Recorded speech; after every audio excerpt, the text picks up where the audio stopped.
Eto yung nangyari. Bigla na lang umuwi si Jay sa bahay, tapos pinupush niya ako. Ang sabi niya sa akin, "Mommy, go there, go there. I don't like you, you're not there." Tapos paulit-ulit siya, "I have a boo-boo, ouchie, you're not there." Tapos galit talaga siya sa akin, pinupush niya ako. Paano nga ba yung setup namin ngayon ni Daddy Tano na ngayon may bagong business na kami? Hi mga Marikoy, paalis na ako, susunduin ko si Jace. At bago ako umalis, kasi kanina medyo late ako nagising, so hindi ako nakainom ng Shepu Apu at nakapag-take nitong Beauty White Capsule. Kaya ngayon pa lang ako magti-take. Pagkahatid ko kay Jace, umuwi muna ako kasi may tinrabaho ako. Ano nga ba yung setup namin ngayon ni Daddy Tano? Kung mapapansin nyo, hindi nyo siya nakikita dito sa bahay namin. Saglit lang. Magtitimpla muna ako nitong Shepu Apu. Grabe, alam nyo ba, wala na akong masuot kasi sobrang luwang na lahat ng mga, lalo na itong mga shorts ko, mga pang-bottoms ko, ayan, ang luluwang na. Grabe talaga yung pinapayat ko.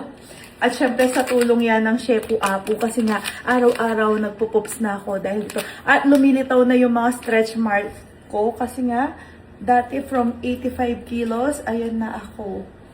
Grabe, ang luluwang. Ito na yung pinakamaliit na shorts ko. Lahat maluwang. Kaya kailangan ko nang pumunta sa tindahan namin at kumuha ng mga bagong damit.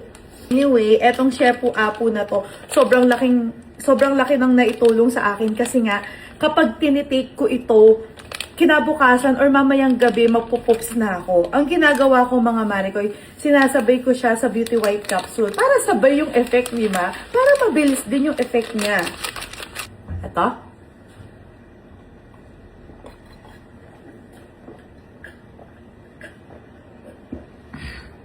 Ang sarap. So, paano na nga ba yung setup namin ni Daddy Tano? Last time, siguro nasa isang linggo akong hindi hinahatid si Jace. Puro si Daddy Tano yung hatid sundo. Kasi inaayos ko pa yung bagong business namin na cologne na para kay Jace ngayon. So, ako lahat nag-setup ng mga kailangan, lahat-lahat. Kasi mas alam ko yun, comfort kay Daddy Tano. Ang sabi ko kay Daddy Tano, isa-setup ko lang. Tapos, siya na yung bahala sa pag-pack, lahat-lahat. So, nag-hire kami ng mga tao para may kasama si Daddy Tano. So, nandoon po si Daddy Tano. At sabi ko sa kanya, dapat hindi muna ngayon dapat ako muna yung doon. Kasi bago pa lang, ngayon pa lang kami may mga pa-shipping, may mga pa-order. Kaso, pinadali kong ayusin lahat kahit na napuyat-puyat ako. Kasi eto yung nangyari. Bigla na lang umuwi si Jay sa bahay, tapos pinupush niya ako. Ang sabi niya sa akin, "Mommy, go there, go there. I don't like you, you're not there." Tapos paulit-ulit siya, "I have a boo-boo, ouchie, you're not there." Tapos galit talaga siya sa akin, pinupush niya ako. Sabi ko, tinanong ko si Ate Christine, may nangyari ba dun sa paglalaro niyo ni Jace? Kasi sabi niya, ouchie daw siya. Wala naman daw. Tapos sabi ko, "What happened in the school?" Tapos basta sagot niya lang sa akin, "Push." Tapos, "You're not there. Go there, mommy, you're not there." Ganun siya. So, nag-ask ako sa teacher niya kung anong nangyari, ganito-ganito.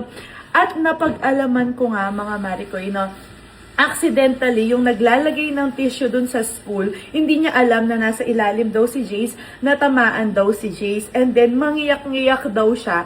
Ayaw niya daw magpa-comport sa mga teachers. So, ako yung hinahanap niya. Tapos, paglabas niya ng school kasi, ang usual na ginagawa ni Jace, paglabas niya ng school, pagsundo ko sa kanya, or pagsundo namin sa kanya ni Daddy Tano, nagsusumbong siya sa akin. Sinasabi niya kagad sa akin. Kaso nga, ayun, paglabas niya, wala ako. So, kinimkim niya yung nararamdaman niya.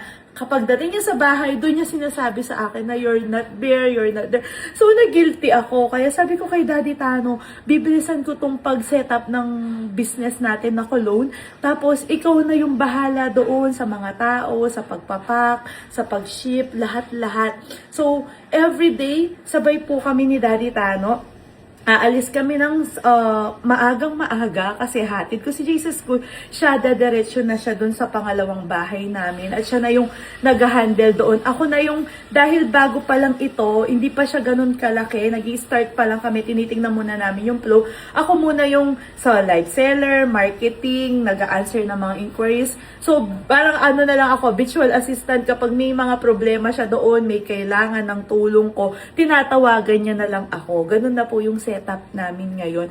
At sabi ko kay Daddy Tano, mas masaya ako kasi nakakasama ko si Jace, ako yung kasama niya sa school, ako yung naghahatid sundo sa kanya. In the same time, nakakapagtrabaho ako.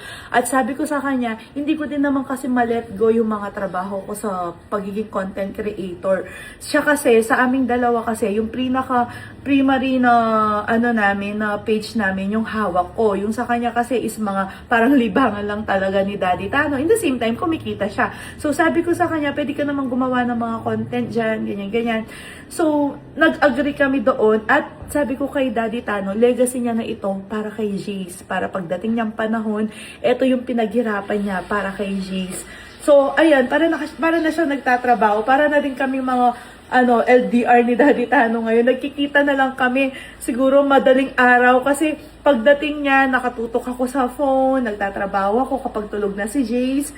Tapos, pagtapos ko doon, matutulog na kami. Ganun na yung setup namin ngayon. Kaya ang sabi ko sa kanya, kailangan yung weekends, yun na yung pahinga namin na nasa bahay kami or gumagala kami. So, ayun lang naman. Aalis na ako at baka maliit pa ako sa pagsundo kay Jace. Tok, tok, tok, tok, tok, tok.